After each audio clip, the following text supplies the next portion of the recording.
was interested in the golden idol and what it could do and where it came from. But I think it more comes down to me, myself, and I being a nosy bitch.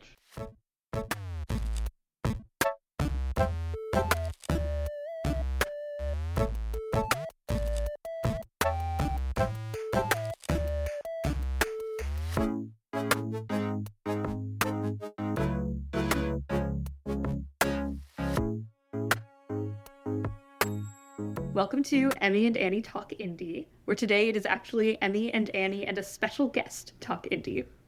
I'd like to introduce everybody to a friend of mine known as IAmTheSnuggler on YouTube. Snuggler makes video essays on horror games, often vintage point-and-click ones, and today we're going to talk about an indie game that's important to him, as well as a newer indie game that he, Emmy, and I were all very excited to play. First, Mr. Snuggler, thank you so much for coming on. So glad we're finally able to chat about all these games. Thank you so much for having me. I'm super excited. I am very honored to be a guest. I'm so excited too because I think, am I right that this is your first podcast? It's my first podcast. This is probably my first this might be the first recording of the Snuggler that's not scripted. So wow, yeah, okay. At least out there, yeah. So it's exciting. We're breaking new ground. We're catching Snuggler at a guard is down. The guard is down. Natural moment. I'm fully Exclusive vulnerable. scoop. Yeah, this is a tell-all vulnerable scoop. Exactly. So thank you. This is so exciting then for all of us. Thank you. So second, to get into things, I first wanted to ask a bit about you and your channel and your gaming history. So first, what made you want to start your YouTube channel? Yeah, so great question. I obviously, probably you too, most people listening, grew up obsessed with video games. And then I just was really obsessed with watching, video game YouTubers. Started in high school with some that I'm a little bit less proud of now. Not because they did anything bad, just over the embarrassing cringe factor. And then getting older, I kept watching them. And I would have just watch and rewatch certain YouTubers you could call them a video game review or a video essay about certain games. And those actually got me really on, those put certain games on my radar. But I would just watch them over and over again. And they'd bring me this deep sense of peace and joy. And I was like, you know what? I could actually just start doing this. I'm consuming so much of these and the same ones over and over again that I feel like I should, basically throw in my hat to try. And also, I've always been a creative person and I've always wanted a way to, write and have people read it, but it's what would I do to get people to read stuff or to experience things that I thought of? And I'm like, well, YouTube is a great platform because people will just click on your videos, right? They'll just find them if they're interested in the topic. So I'm like, okay, this is a kind of a dual thing of I'm finally gonna try my own hand at this type of media that I've been consuming so much, but also a creative expression at a time in my life where I'm I haven't done anything creative in a really long time. So I started with the video about Fate, which is an old kind of dungeon crawler Diablo clone. You guys might know it. It was your parents' laptops might have had it, the demo for it. Yes, exactly. 100%. Yeah. I was really mad. I played it and then was really mad that my parents didn't want to buy the full thing. Exactly. So I've only played the demo. It is such a trap. Yeah, because it's one of those demos where it gives you everything. And then it's you get to, I think it's the 5th level. And they're like, nope, can't do it anymore. So my parents wouldn't buy it for me. And I think I mostly played it on my mom's friends or my friend's mom's computer. So it's hard enough to convince your own parents to buy you a video game. But yeah, that video was horrible, but it was really fun to do. And then we got better. And now we have I think I've made about 19 or 20 now. And it's been extremely, extremely fun. And it's been amazing. Yeah, it's just been a great creative outlet. And I love it. That's how I got started. I'm curious if the editing aspect, making videos, editing videos, if that was something that you already sort of knew how to do, if it was an extension of an interest you already had, or if it was something that you learned how to do for this. So that's actually a really good question because this is one thing that really shocked me. I've always been a very right-brained guy. I love reading and writing. So I thought writing the scripts would be really fun and then editing would be really hard because I had no experience. I had a little bit of experience editing sound, but no in editing video outside of Did y'all ever like have a phase where you were like making like skits on YouTube in like middle school? Yes. Yeah, exactly. So outside of that, Never posted. I don't think Yeah. they Never ever posted actually the made it basics. to YouTube, but But like you had there the was idea. an attempt. Yeah. Yeah. that was I the opened extent of my iMovie. editing. Yeah, exactly. You opened iMovie and then you had like some GarageBand songs you threw on, the pre-made songs. But yeah, that was the extent of it. And I really thought, okay, editing is going to be a slog, but the writing part's going to be really fun. And it was the exact opposite. I have to force myself to write the scripts. They're so annoying. And because you're basically writing an essay where you're trying to be funny and conversational, which is like, oh my God, it's horrible. I mean, you two are both writers. You understand what it's like. So the writing is like literally pulling teeth. And then when you're editing, you're like, this is getting funny. This is getting interesting. Like when you're writing and recording it, you're like, what a waste of time. This is so dumb. But then when you put in the visual element, you're like, no, I get what I was trying to do here. You know what I mean? Like, and that's when I feel like you can be really creative, like throwing in little jokes, or even like editing things you think are cool or, evocative or whatever. So no, I didn't have much experience editing. I got it all, like, I guess you could say on the job. And the editing is by far my favorite part. Besides That's playing the game. awesome. Yeah. I love, like, I don't know, I feel this way about coding sometimes too. Like, it was this thing where, like, you don't expect it to be creative. Like, I was expecting it to be a thing that's like, well, it's like logic and whatever. Right. But I found it to be so creative and just a thing that really hit for me. And it's so fun and, like, joyful when you find something that you never expected to, like, be a creative outlet or to like bring you that level of joy or satisfaction. Like, it's such a nice surprise. I feel the exact same way. It's something I truly thought I would not, like, I actively wouldn't like. And I'm like, I'm just going to have to, bite the bullet and get through the editing part. But it's so fun. It's so fun. Yeah. It's about finding it in the process. Exactly. Because that's when it comes together. Because like I said, you're just writing this like weird little essay and you're like, God, like, because, if someone was to sit down and read one of my scripts, your experience would be so different versus watching the full video, right? But when then we're editing, you're like, oh, I was onto something. Like, this is kind of funny, or this is interesting. So, yeah. Yeah. It reminds me a little bit of how Thelma Schoonmaker, who edits all of Martin Scorsese's movies, someone asked her once, how does it feel to be editing these violent movies? And what she said was, they're not violent until I get to them. That's awesome. That's amazing. Yeah, that's amazing. Yeah, I mean, it's really when things come together, though. You're like, it's all just kind of this very chaotic, disorganized thing. And then, yeah, you're like, now I have like, I remember the first time I showed my fiance, it was my second video. It was like 19 minutes. She was like, you just made like an episode, like a TV episode. I'm like, that's crazy. Like, I kind of did. You know what I mean? So through your channel, aside from Fate, I guess, I'm not sure how we would categorize that genre-wise. And can I say real quick, if you're listening to this, don't watch that video. Actually, you can. Oh, come on. But it's wacky. My voice is really quiet. I'm really deadpan. But anyways, yeah, sorry.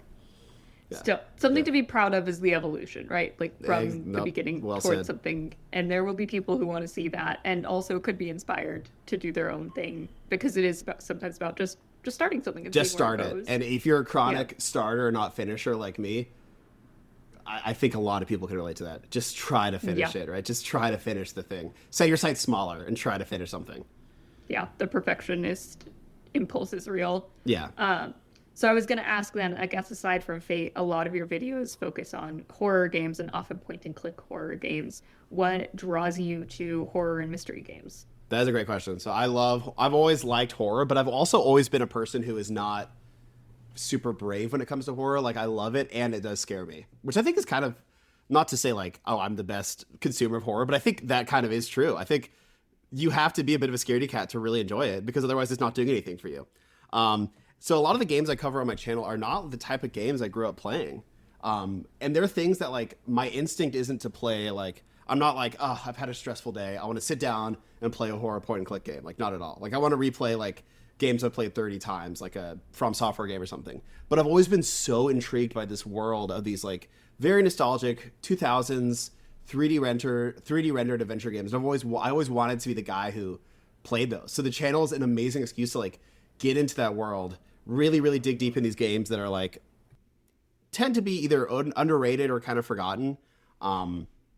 So yeah, honestly, the idea of making videos and often the games like point and click games, I feel like in general are made by like usually pretty smart people, right? So there are a lot of, literary things and allusions to other things. So I feel like there's a lot to extract. So yeah, it really was the channel that got those on my radar, and now like I'm obsessed with them. But again, like it is something that I really enjoy them, but I have to like it's not something I'm going to gravitate to when I just want to turn off my brain, right? That's pretty similar for me and Emmy, at least, because a lot of the games that we've played for the podcast are things that we always kind of wanted to play, but had never gotten around to. And so having like a signed reading and discussion section for those games finally got us to actually get into them and doing them. Yeah, exact same. And with the horror stuff, it's kind of funny because, yeah, I started doing the horror games on the channel, and since starting them, like, I have gotten a lot more immune to like horror type games. Like, some of the early games I played on the channel, like I'm trying to think of. Oh, there's one like it's a video of a game called Night Security. Like I was white knuckling it the entire game. It's kind of like, Cool. yeah, but like I have now. It's a lot harder to. I'm still scarable for sure, but it has immuned me to some of the jump scares and things like that. So like now I can play the games with, and it's kind of a mixed bag because like I have less dread, so I'm less like actively scared to play the games. But then it's like okay, I have a little bit less of that like fear that actually makes you enjoy the horror. You know what I mean? So it's a good and bad thing. Yeah. I wanted to ask about, so you, in one of your Nancy Drew videos, were talking about how they, and like other point and click adventure games, harken back to like a wood paneled computer room. So I'm curious about your experience playing games as a kid and if you had a wood paneled computer room. Oh my God, I love that question because so I actually did not. My computer setup was always suboptimal at home. It would be like, a computer in a random bedroom. But my best friends, and I think probably a lot of people can relate to this, either it's like a best friend or relative. So we had a family in the neighborhood that my parents were best friends with their parents. They still are actually, which is sweet. And the kids were kind of around our age, and we'd go to their house, and in their basement they had a wood paneled, oh God, it's like in my future house, if I ever get like a dumb amount of money to do this, I want to do this. They had a wood paneled computer room with that gray 2000s carpet. There was like a little nook to sit on, and they had like books that were like the official World of Warcraft dungeon guide and like the official guide to Halo Combat Evolved. You know what I mean? Like just complete 2000s, like, I don't know. And yeah, they had the little orangey kind of, I almost called it a reliquary. I think I called it a reliquary in that video where it's like this little like huge like floor to ceiling like IKEA. Actually, it probably wasn't even IKEA at that point. It's probably something kind of expensive. Yeah, orangey like wood paneled computer room, and I still go to their house occasionally. They don't have that room anymore, and like there's like a hole in my heart for that room where it's like it just felt like such this amazing space. So if, like I said, if I ever get a ridiculous amount of money where I can do that, and I still want this, I want a 2000s wood paneled computer room. And like in that, when I said that, I was looking up all these like, I was trying to find pictures of it, and like, yeah, you could like smell these pictures, right? Like it's very evocative of that era. Yeah. Yeah. What do you think, there's like a particular game that you remember, like the first game you remember playing or making an impact on you as a kid?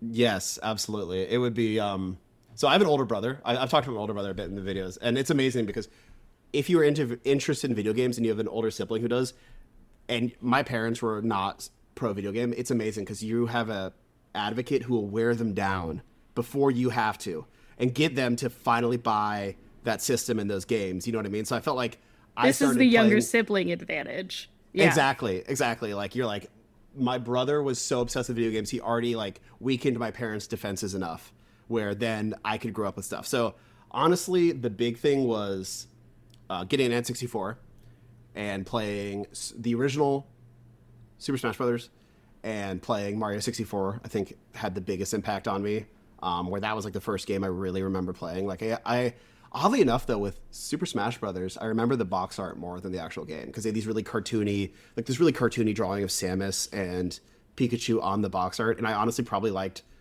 looking at the box art more than like playing the game. And then, like everybody else, I loved Majora's Mask and Ocarina of Time and things like that. And I reference this a lot in my videos, but probably the most formative video game was World of Warcraft, which I played on and off for. Gosh, I actually don't want to know how many years, but yeah, that was the thing I started playing when I was like in third grade and stopped playing probably 3 years ago. So yeah, on and off though. Like it wasn't that whole period, but I would say the big one was N64, like those N64 games. Yeah. It's never too late to go back. Yeah, I know. Like my life is never too stable where I can't just like let it all fall apart and start playing World of Warcraft again. That is also a conversation I have with my fiance because he played a lot of World of Warcraft in a way that was maybe not the most well adjusted. This is based on his description of it. And so sometimes he'll like mention it or mention that his friends are playing it again. And I'm like, but like, you're not gonna get back into it, right? And he's like, oh my God, no. He's like, I can't. He says that, and I don't know him, but the allure is so. When you're having a bad day, it's like, what if I just start playing World of Warcraft again and just let myself become a Slav again, basically. But yeah, so I'd say it was those, and then just random weird things like on the PC, like playing the game Stronghold, like playing like Clue Finders and stuff like that. Just like random, like semi-educational games. I honestly think like Pajama Sam is probably what got me into horror games as a young age, because it was it was the thunder and lightning aren't very frightening, and that was like the safest you can be while also being a little scary, and I just loved the world of that game. So I think that honestly, that's a good question, because now I'm thinking of all these other things, but I think Pajama Sam, thunder and lightning aren't very frightening is what really broke my brain to get me into hell yeah this current life I'm living. Yeah. Also, for anybody who's not watching our video recording of this and just listening to the podcast, Emmy was absolutely like pumping the air like, as the Snuggler was saying it was Pajama Sam. Yeah. God. Yeah. What a game. You might have listened to some of our previous episodes, but we did a whole episode on the first Pajama Sam game because Emmy is a big fan. What was the first one? Played it. Pajama Sam, no need to hide when it's dark outside. Yeah, we had that. And then what was the food one? Pajama Sam, you are what you eat from your head to your feet. Okay. So back to your channel, I'm curious about why the username IAmTheSnuggler. Where did the Snuggler come from? And in particular, where did your icon come from? Because I love that little guy. That's one thing I hear a lot is people love the little guy. I love the little guy too. It's not something I made at all. It's so this is very dorky, and this is going to be a perfect contrast because the world that the name is from and the world that the picture is from are so different. So basically, there was, I think this like it was there's a medieval, maybe Renaissance like woodcut book published by an anonymous person called The Drolatic Dreams of Pantagruel, which Pantagruel is this giant character who was the main character of this really long Renaissance era novel by, I don't know his first name, the last name is Rabelais. And it was just all these little monsters that were mostly pretty cute, very creative and strange. They think that a lot of them were kind of making fun of the clergy.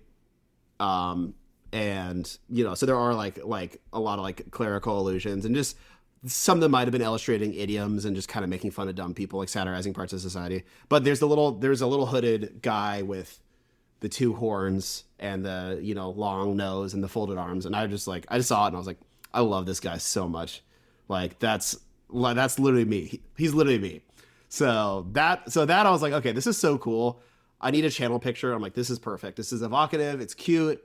It's a little creepy. I'm like, that's perfect. So that's where the picture is from.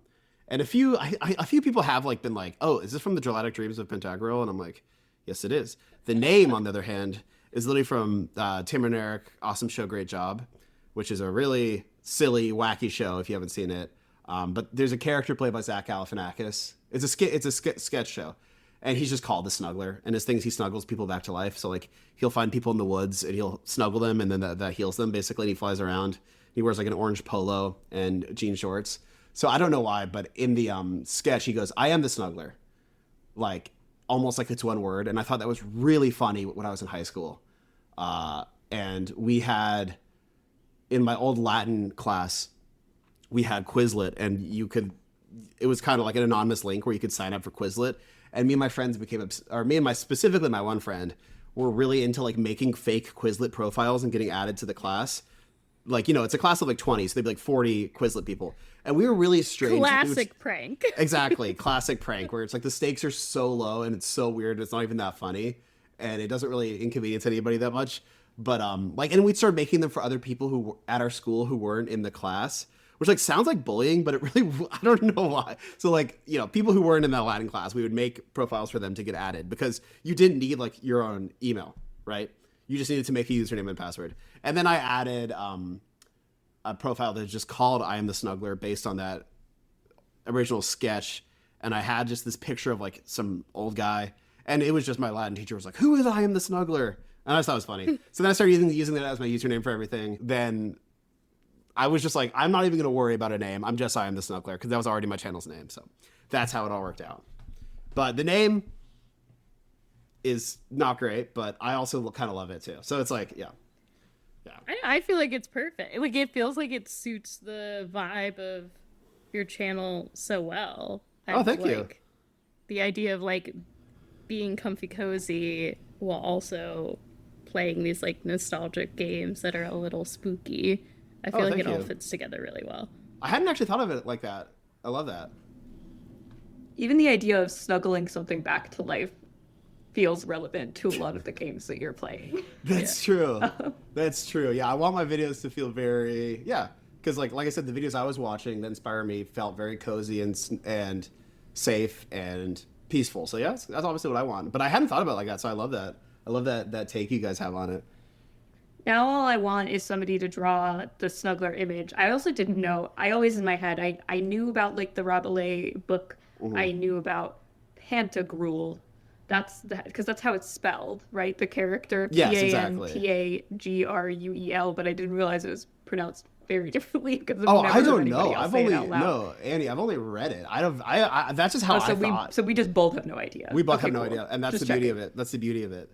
Yeah. So, but that figure, that the little guy, I want somebody to draw him in like an orange polo and jean shorts. That would be sick. Like, oh my god, that would be really sick. Actually, now that I think about it. But yeah, I love that question because it's like, yes, it's like my picture is from this Renaissance woodcut called The Dramatic Dreams of Pantagruel, but my name is from pranks I used to do in Latin class on Quizlet. You know what I mean? Just like it's like the difference between that is funny, but.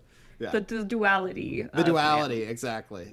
You contain multitudes. I do. We all. And it was like, we loved our Latin teacher. So it was like, it was a weird, I think it was like a way to be like, let's try to get him to laugh and like us. It wasn't like, let's make this guy's hell. I'm sure we were making his life annoying, but yeah. And did it work though? Did he laugh and like you?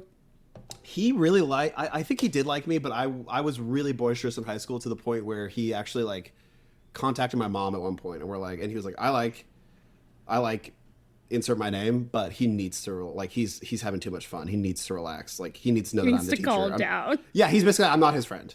Like in the classroom. Yeah. And I'm like, tell the Snuggler to chill, he said. Exactly. And I'm like looking back, I'm like, yeah, that was really I relate so much to that teacher now, but yeah. Yeah, I know. It's always like, as a kid, you're like, man. And then as an adult, you're like, no, that teacher's maintaining appropriate boundaries. Yeah. I know Emmy had a few more questions about your Nancy Drew playthroughs in particular, because she's very into those games. Yeah, I just want to talk about Nancy Drew, because I never get to talk with anyone about Nancy Drew. Okay, Nancy Drew games. As a woman who is 30 years old, I grew up playing a lot of Nancy Drew games, and I think that is true or probably for a lot of the community, I would say, of Nancy Drew fans are probably women in their 20s and 30s. So what prompted you to try them? Because you had never played them before your channel, and I'm curious what kind of got you into them. It was this game Scratches that I really loved, and I was trying to find out more about Scratches. And it's a lot like a Nancy Drew game. It's a lot more item-based, and it's trying to be scary. But the basics are very Nancy Drewish, where you are moving through static frames, but in the frames you can often like 360 look around. And I was seeing a lot of people talking about it on like Nancy Drew subreddits or Nancy Drew forums, where like, oh, here's a cool game called Scratches. And so then I'm like, wait, I'd heard of the Nancy Drew games before. I'm like, wait, there might be something, this is going to sound, and no, everyone listening know I'm a huge fan of the series now. But at the time I was like, what is the deal with these games? Because I have actually even played a video game based on the Goosebumps series on my channel. And I'm like, these are probably like shovelware-y weird games. But then seeing that there's an extremely devoted community, there's been so much of them. And they've been going on for a long time. I know that we don't have to get into this. I know there's a bit of a dark age going on right now, it seems like, which is too bad. But you can only have so much time in the sun. But regardless, so then I'm like, okay, I'd like to play the game. Let's find the scariest one. That could be good on the channel. And so then I found Blackmore Manor, and I absolutely loved Blackmore Manor. I thought it was awesome. I had like authentic fun, which again, like you don't really have often in point and click games. The whole playthrough, or sometimes like not even really at all. Like they're interesting. They make you use your brain. They have great ambiance, but you're not necessarily like, ooh, I'm excited to do this. I'm excited to finish this puzzle. Where I think Blackmore was completely like that. And so then I want to take the video, but then I'm like, wait, I'm like scared. Like I am an outsider. Like I'm a novice to this world. Cause like you said, it's a lot of women who seemingly from a actually pretty broad age range, but just really love the series. It means a lot to them. They grew up playing them. So I was a little scared to put out my opinion as so. So I was trying to emphasize like, I'm new to this. I'm a bit of an outsider. But I actually cannot believe how nice the Nancy Drew community is. Actually, they're amazing. Everyone was really sweet and, sharing their own experiences. So yeah. And that was the birth of the We Fancy Nancy movement, which I'm working on I can't promise when it'll be out, but I am working on another Nancy Drew video right now. I'm really excited. But yeah, that's how I came to it, is through scratches and then realizing like, these are really they're geared to a younger audience, but these are like legit, really good point and click adventure games.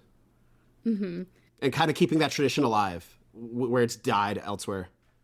Yeah, I think the Nancy Drew community, like, I honestly should be more, like, now that I'm on Reddit, like, a little bit more than I used to, I should, like, explore getting into, like, the Nancy Drew kind of subreddit and stuff. Yeah. Because I do think that community is, like, and I think partly through active curation by the developer of the games, Her Interactive, like, I think is like the most welcoming, like positive community that is really passionate. And I do think you do a great job of coming into it as an outsider. And like, I think there are, at least for me, sometimes I feel sensitive about like, oh, I don't want someone to like dump on this thing that I love or dismiss it as something that is like for girls and not serious or interesting, And so I think really taking it on its merits is like, earns you a lot of brownie points too. Oh, great. And yeah, I'm curious if you've run into any of the, like, I don't know that there are really that many in the 2 games that you've played, but sometimes Her Interactive has like actual pictures of fans of the games, or like they'll have like contests where people will submit like cookies that they made or like whatever, and they'll include them as like Easter eggs in like a book or a magazine that's laying around. I'm wondering if you've run into any of those. Absolutely, yeah. So the big one was there's an ID you get in Waverly to sneak into the room, and it is just, I think, some young fan. And there are also like other framed pictures near the trophies in Waverly, where I think it's correct me if I'm wrong, Emmy, is it a thing they kind of moved into during that era of Nancy Drew games? That's a good question. I don't remember in Blackmore as much, yeah. I think it just depends on the game, because I think even in some of the earlier ones, there are these kind of like Easter eggs of like fan submissions and stuff. In my mind, it's pretty consistent throughout the series that they're present, and so there might just be some games where there are fewer and there are more in others. Yeah, it is a really cute tradition though, because I'm like, these are not stock photos, like these are legit like normal people. Like, and then I actually never looked it up. I just was like, I'm assuming these are fans who are writing in. I know Her actually employed a lot of like college age interns, so maybe they're friends in them, and then maybe dev family members and stuff like that. But yeah, that is something really cute where I'm like, dang, like if you were a fan and you were, let's say you're the girl in Waverly Academy who everybody who finishes the game has to use your little ID, like that's amazing. That's awesome. Yeah. Oh, that's so fun. Okay, my last question. Well, 2 things. One, I have several things that I want to talk about with Nancy Drew games and one of the games that we're going to talk about today. So I just want to put a pin in that. And then I have one last very specific question, which is, did you play as a junior or a senior detective in your playthroughs?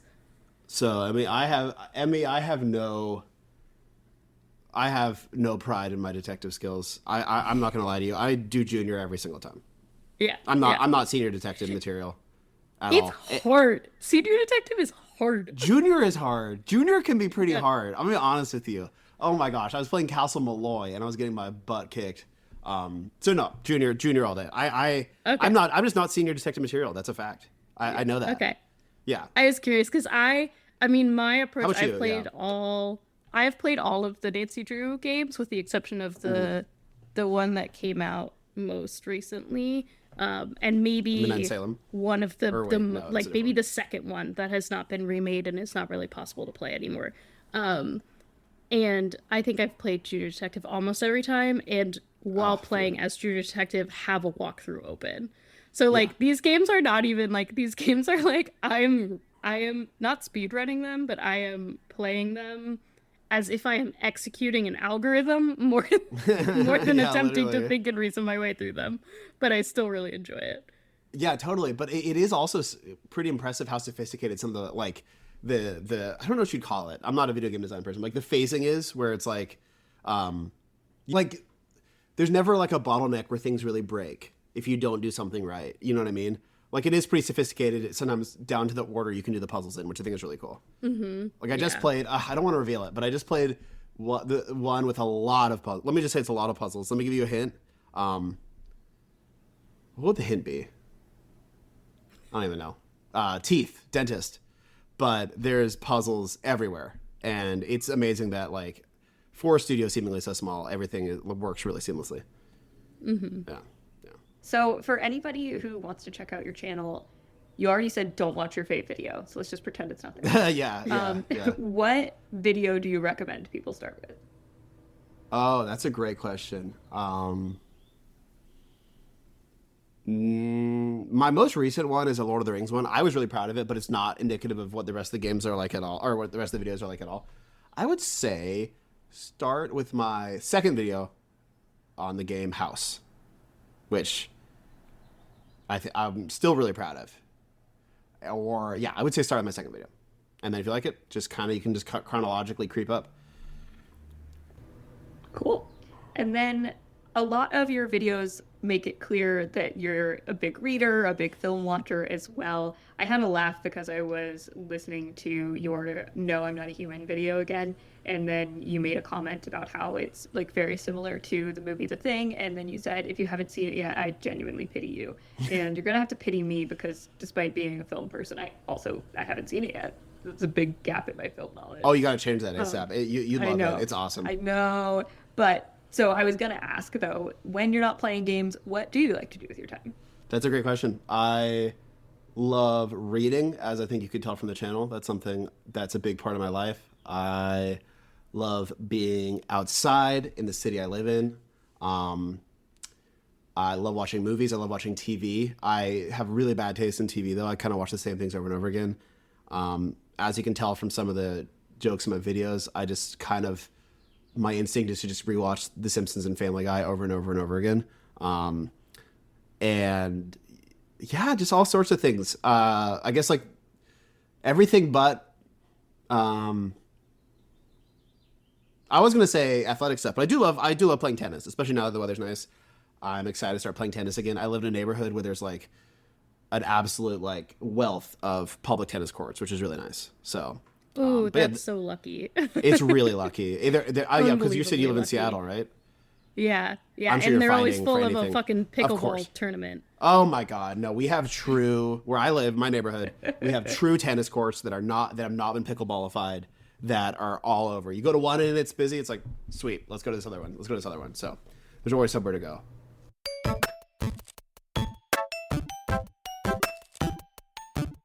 So for this episode, the Snuggler had a game that he wanted all of us to play, which was the Case of the Golden Idol, which was perfect because Emmy had wanted to play this one forever, and so I was like, okay, let's do it. I was super excited to get into this one for the first time as well. Since this is the Snuggler's recommendation, we will let him take it away with an intro for the game. Absolutely. Yes, indeed. So, Case of the Golden Idol is a 2022 detective puzzle game developed by the Latvian studio Color Gray Games. It joins the illustrious company of games developed by two brothers like Cuphead and Dwarf Fortress, in this case, Andres and Ernest's Klavinch, which is impressive because as much as I love my brother, I think that if we even tried to bake a cake together, our relationship would be explosively ended. Ernest was the primary artist while Andres worked on the code and both created the story. I watched some interviews of them and they came across as hilariously wooden for how vibrant and fun the game is, but I think that might be a Latvian thing. So before I get into the game production, I want you two to picture this. It's Thanksgiving of 2022. I was back home staying at my parents' house, and I'm lucky enough that I never moved growing up. So the house they live in now is the same one I lived in for the first 18 years of my life. And whenever I'm in that setting again, like this very nostalgic, comfortable, slightly melancholic setting of the childhood home, I'm always like looking for books or movies or games that will sort of fuel that feeling and make it last longer. So I try out this game that everyone online keeps saying reminds them of Return of the Obra Dinn, which I love, and I just get completely hooked. Everything was firing for me in all cylinders, the art style, the puzzles, the atmosphere. And it even got to a point where my family was like yelling up at me to come down for Thanksgiving dinner because I was so engrossed, which is a testament to how like engrossed I was in the game because I love eating. And typically on Thanksgiving, I'm waiting by the oven for the turkey to finish drooling on the floor like a cartoon dog. Essentially, the game follows the story of the titular golden idol and its adventures and various owners across a number of what I'm pretentiously calling vignettes. In each vignette, we act as an omnipotent observer, able to look past locked doors and cabinets through walls and underground. Unlike other mystery games based on items, the puzzles of Case are purely deduction-based. We get a snapshot of characters, typically in their final moments after some unsavory interaction with the idol, and using information we obtain by investigating the world, fill out blank slots in a series of statements. These might be character names, the events of the vignette, or just more things relating to the setting. What I love about the game is this setting, actually. It's set in the mid-18th century, which I feel like is a setting we don't really see much of in video games at all. As I said, the game follows the discovery and journey of the Golden Idol, which is first found by British explorers on a tropical island. It then makes its way to England and proceeds to wreak havoc on all those who encounter it. Characters use its magical powers for their benefit, plot to obtain it illicitly, and ultimately meet ruin and disaster due to their time with it. This culminates in a New World Order type party being formed that uses the idol to enforce its incredibly stringent moral code. But there are so many small, unique stories told in between that are really charming and intriguing. It's a story about the highest and lowest in society, lords and drunkards and cultists and criminals, mystical orders, gangs of highwaymen, debauched gamblers, and an enigmatic young leader with a very, very dirty secret. The game has two strong and very disparate influences on the visuals. The first is the work of English artist William Hogarth. Hogarth lived in the 18th century and made his reputation on these very fun, very busy, satirical engravings that are almost like really early comic strips. They'd be a series of illustrations depicting time passing for a certain character, typically showing like morally dissolute people's lives getting worse and worse. They weren't like overly preachy or puritanical though. They were usually really humorous and satirical. So Hogarth's work influenced the very action-focused, busy but static vignettes of Case of the Golden Idol, typically with lots of characters and people screaming and freaking out and just generally causing a ruckus. The other huge visual influence is 90s point-and-click adventures like LucasArts' Monkey Island series with the pixelated look, cartoony character design, and often vibrant and bright colors. The DLC even features a location called Monkey Paw Island, but I think the game's art design is incredibly unique and has this almost painterly quality, especially when it comes to certain characters. The story is inspired by Victorian detective and speculative literature, Wilkie Collins' early mystery novels, and especially Sherlock Holmes, as well as rumors about cursed objects from the wave of archaeological digs of the period. But I do want to emphasize how unique and original I find the story to be. Then lastly, gameplay-wise, the Clavins brothers cite their main influence as Case of the Obra Dinn, which I think feels very on the mark in the way this game wants you to approach puzzles and problem solving. I personally feel both games perfectly unite a really fun and engaging core gameplay ideas with very unique visuals. I'm not sure either game would be as good if both of these factors weren't working in tandem, like the gameplay and the visual look. When they first played Obra Dinn, the brothers asked themselves, this game was awesome, where are all the clones? Which I love acknowledging that, because whenever I play a really unique, fun game, I wish there were more devs making clones of that game. They also cite Outer Wilds, another incredible detective-style game, albeit with a much different feeling than Obra Dinn in Case of the Golden Idol. Also Her Story, which I haven't played. Interestingly, in an interview I found, one of the Clavins brothers says they got their start in game production by making the Latvian version of Farmville for Facebook, which is confusing, and I'm not sure if I heard him right, but if so, that's really funny. And yeah, that is my intro. What did you two think about it as people who are new to the game? I think I've played it when I played it to, bring myself to speed. I think it was like my third time playing it. So Yeah, what did y'all think? I fucking loved it so much. It's so good. This game rules. I wanted to play it for like so long, and for whatever reason, I just hadn't. Even some of my like participants from a study I was doing recently talked a lot sweet. about it, and I was like, man, I really got to play this game because I love logic puzzles, and I love mystery games. And I was sort of surprised by the art style because I like literally hadn't even, for whatever reason, hadn't even like, looked it up on Steam. I just had this amorphous, like, That's perfect, though. Case of the Golden It's Idol all brand new, thing in my yeah. head. Yeah, and then I played it while I was traveling a little while ago. So, and it was like the best plane game I've ever played. Like, it was like, I don't know, they weren't super long flights. They were like 2.5 hour flights, but it was like the fastest a flight has ever gone in my life. Oh, And it hell like yeah. was perfect for finishing the game. Basically, it was like the flight to Colorado and back. And Did you it play it on was, Steam Deck? it was like, yeah, I played on my Steam It's Deck. so good on Steam Deck too. Yeah, because I first played it Yeah. on computer, then the other 2 times were Steam Deck, and it's so fun Yeah. on Steam Deck. It's perfect. It's so funny. It's like, it's really impressive. And you can really see those inspirations that you described of like, even though it is static, like I think vignettes is actually a really good way to describe these like sort of encapsulated like moments across time. And it's like, there's no interaction. Like you're not getting humor through time or like through like call and response in any kind of way. So it's like, I really love, and I think it's really impressive how much humor they're able to pack into just like the framing of it. Annie, what did you think? Absolutely. I was going to agree with Emmy that all of those influences you described are very clear. I played Oberdin for the first time late last year, almost concurrently with playing Golden Idol for this recording. And so that murder freeze frame moment where you get to inspect every angle of the time in which the murder happens, that copy is very clear, but I'm glad they went with a visual style that makes it distinct from just an Oberdin clone. And okay, I think I told you before we recorded on this that I had my own Hogarth connection. So I definitely saw that premise there as well, because there's a series of Hogarth paintings called The Rake's Progress that I've seen in person at the John Soane Museum in London. And that is how you described. Like, it's a story of a rake who, like, it's the progress of his dissolution. Yes. Like his gambling, his carousing, like all of that, which becomes his downfall. And so He ends up in a madhouse, I think, or something. Yeah. He gets a girl pregnant out of wedlock, like all of these like depictions. And so it does so in, like you said, these vignettes. And then I kind of feel like this game does depict a rake's progress, at least in terms of the character Peter Batley. Yes. Yes.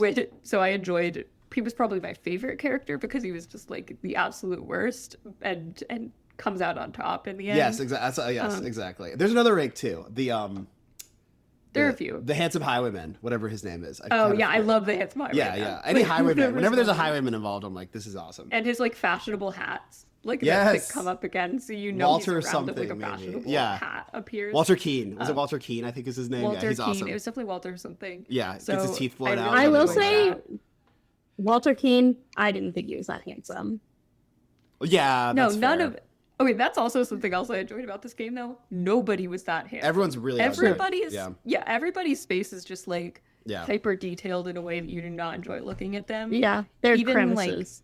Yes. Yeah, they've got like all the nooks and crannies, and even the character. So like partly the story follows the rich Cloudsley family, and spoiler alert for a game that is a few years old now, but Edmund Cloudsley is one of the older members of the family who discovers that the golden idol can give him youth, so he uses it to make himself young, assumes a new name, and then like begins taking over this like cult using the power of the golden idol. So he, as Edmund, was in love with this woman, Mary, and Mary Richards is supposed to be like gorgeous, like everyone's after Mary. And I looked at Mary and I was like, I don't see it. She I is don't less understand, horrific guys. than the rest of the characters, though. I mean, I guess. I was like, I don't really know why you're throwing away your entire empire for her, because that is what he does Yes, in true, the end. true. He ruins his entire life to try to get Mary back.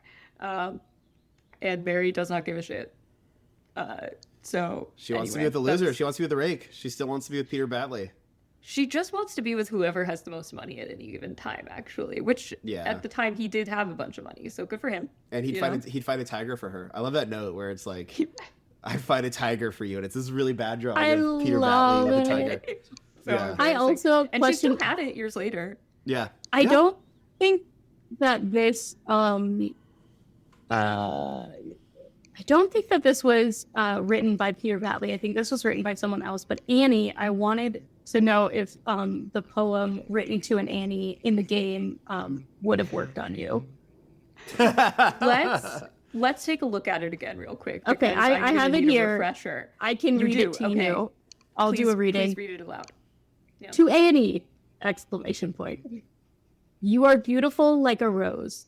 For you, I will take any blows. Annie, you are like a glass of wine. Your hair is very fine. I will find gold in a mine, if that makes you forever mine. Your piglet full of love.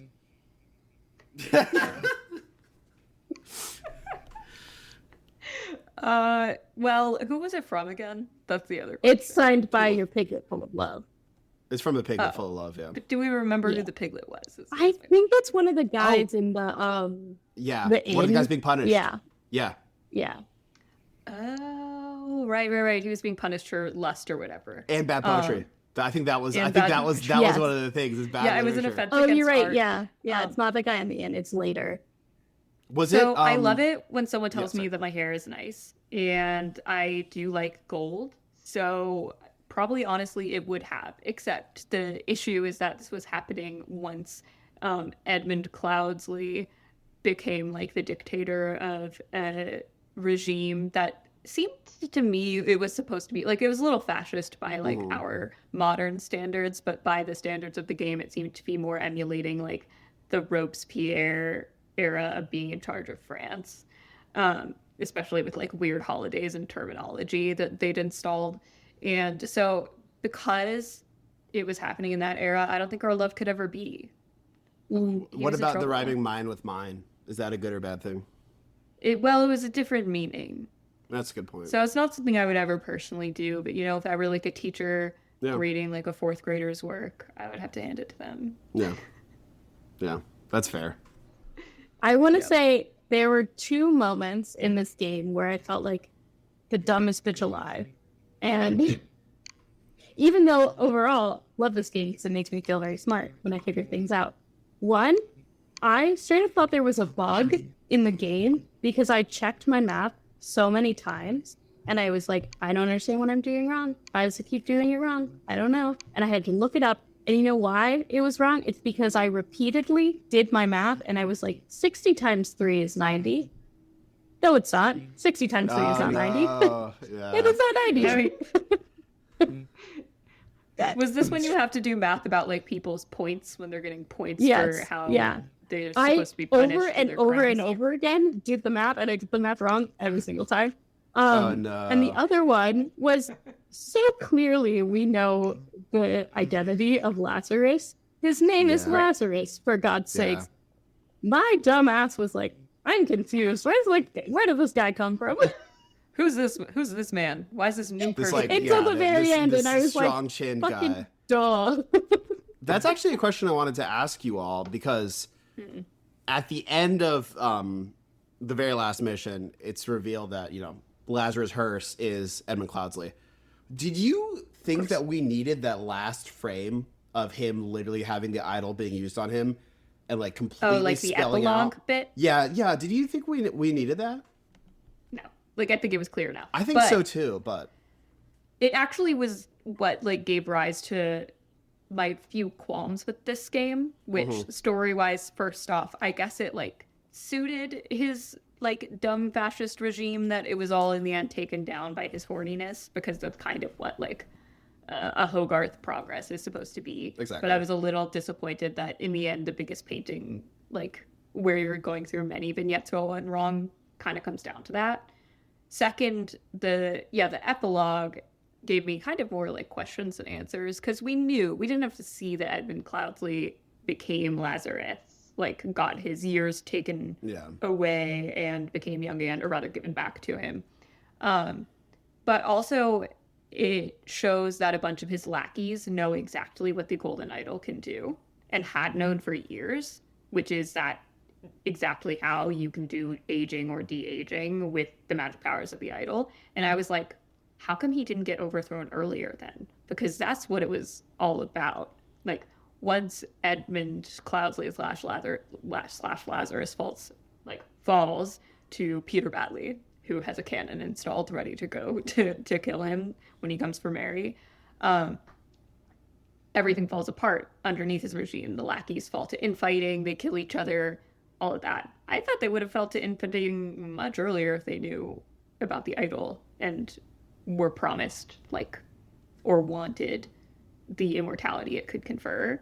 I think it might have been only those two, though. I think it might have only been Walter Keane and David Gorel, his like manservant, who was doing all of his dirty work. Whereas I don't think like the really powerful people, which is like the I don't know their names. Like I think it's a military guy and a political guy. I don't think they knew. Yeah, they all have very funny names, by the way. Yeah. Like they must have been like taken straight from history books of like the poshest British people you could find. Really enjoyed all of that. But because they didn't know exactly how it worked, but they knew what happened. Like eventually. So I don't know. I was a little like the Golden Idol maybe could have torn them apart sooner. Well, especially given that like the start of the game is a murder that happens due to fighting over the Golden Idol. So you would think that theme would be a little bit more present, and that happens early too. So you'd think that it'd be a little bit more present throughout. Yeah, but I am curious to learn more about like, what is it? It's a Lemurian artifact. Yeah. So in the DLCs, you go to Lemuria. You follow actually the guy who got killed in the very beginning, the other guy, Oberon Geller, and how he, very shadily. That's also something I was thinking about, what you said, Annie, about how everyone is really ugly in the game. And it's like, also everyone's a really ugly person in both ways, really, right? Like in a Portrait of Dorian Gray kind yes, of way. exactly, exactly. Everyone is extremely selfish and just not a good person in the game. Yeah. Like I can't really think of an there are example. no heroes. No, not at all. Even the player character, we're just figuring things out. We're not fixing anything. We're just this omnipotent kind of observer. Even the kids in the game were like horrified up to something at every turn, like and ugly. Like the little boy by the coats in that one thing. It's like horrifying. Yeah. It was a romp. I played it in my childhood home during a vacation. Oh my god, that's hilarious. I was ignoring my family in staying in my siblings' room. Could have been hanging out with my parents. They were like, Annie, we made dinner. It's like 5 more minutes. Yeah, I'm trying to figure out who Lazarus Hearst is.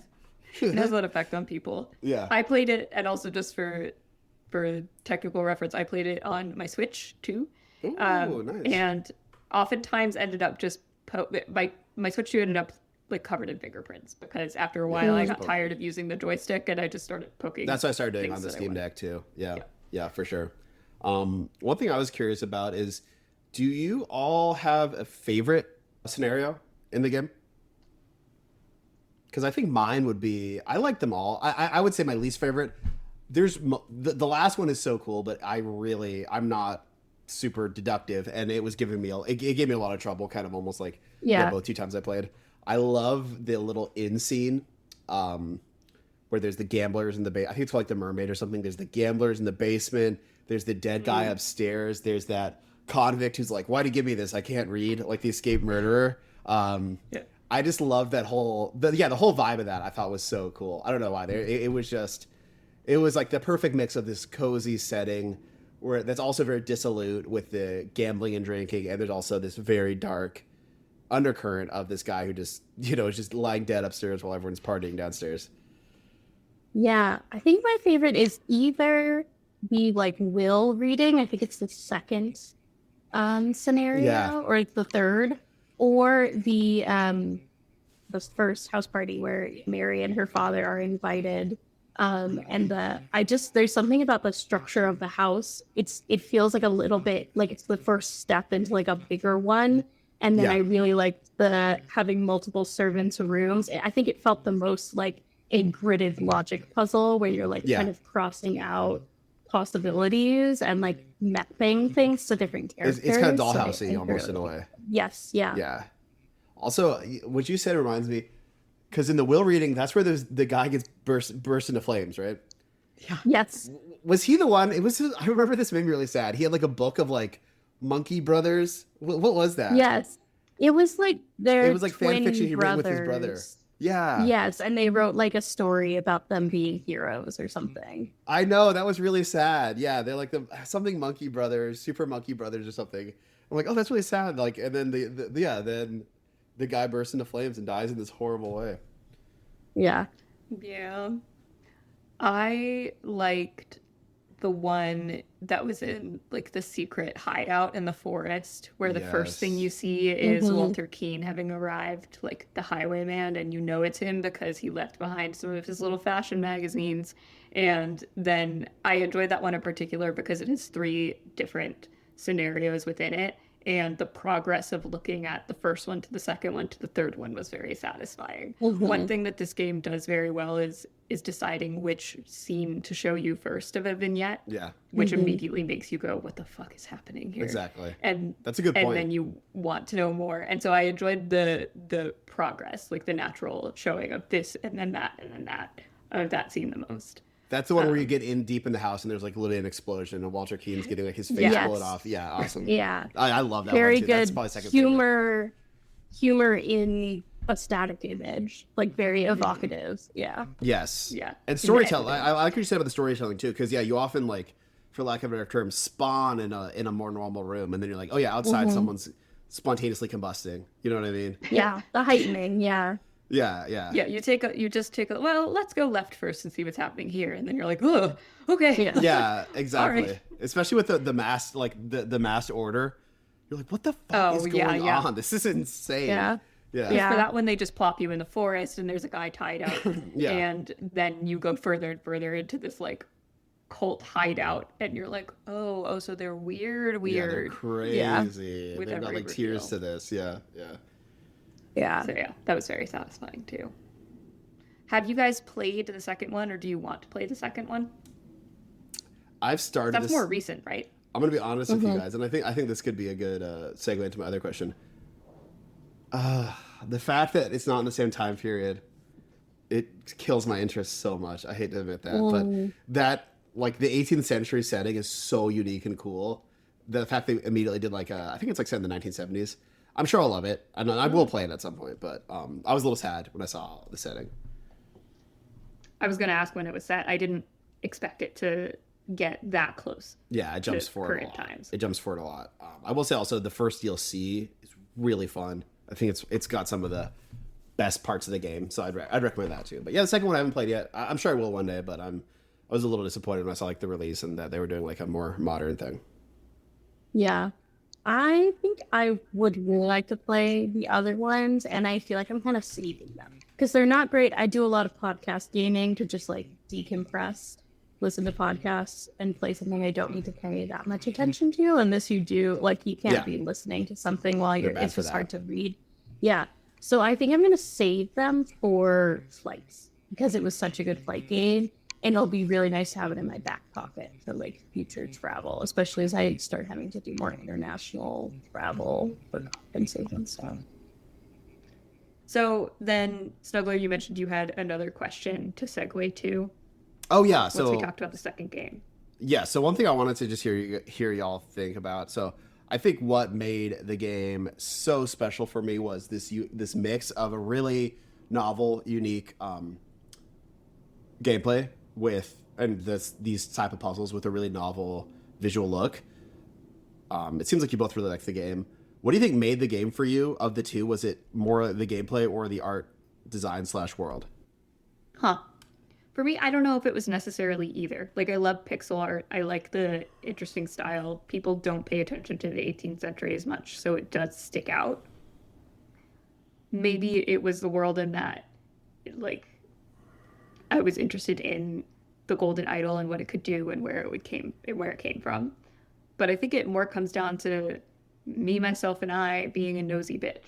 And a game like this that lets you look into all the nooks and crannies of a situation and literally look into people's pockets, which was probably my favorite thing, that you could zoom in and look at the stuff characters were carrying for more information. I loved that. I wanted to know it all. So that was what made it for me. Yeah, I feel I you. think it was, I mean, I definitely loved the visual style and the world. And I don't know if I would have enjoyed it as much without it. But I think the thing that really kept me going is like the puzzle design and the gameplay loop is really, really satisfying to me. I think it's something I really enjoy. And honestly, actually, the visual style kind of turned me off a little bit at first Interesting. because I just had no, because it was this amorphous game in my head. I didn't expect that style. I was like, oh, I don't know that I'm that into, because yeah, the characters are so ugly.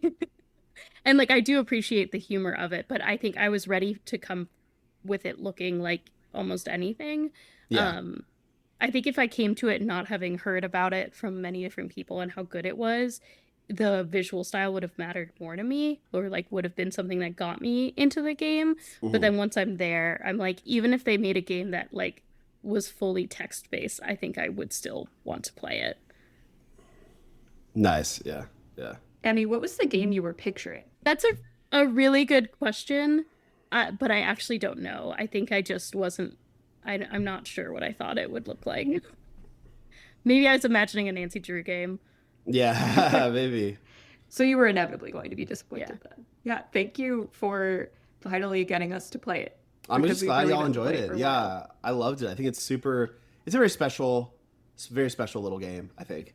If you're like me, in a couple years, you might forget everything and you can play it again, and it'll feel kind of like the first time. So, yeah. Yeah.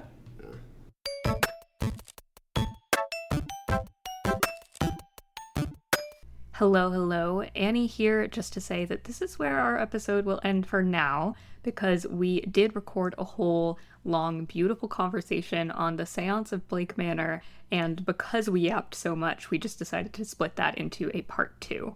So I hope you enjoyed this introduction to our friend the Snuggler, and then in a couple weeks you can look forward to the rest of our conversation on Seance. Anyway, thank you for listening, and in the couple weeks ahead of time, make sure you check out our previous episodes and also our friend Snuggler's YouTube channel. Talk to you soon.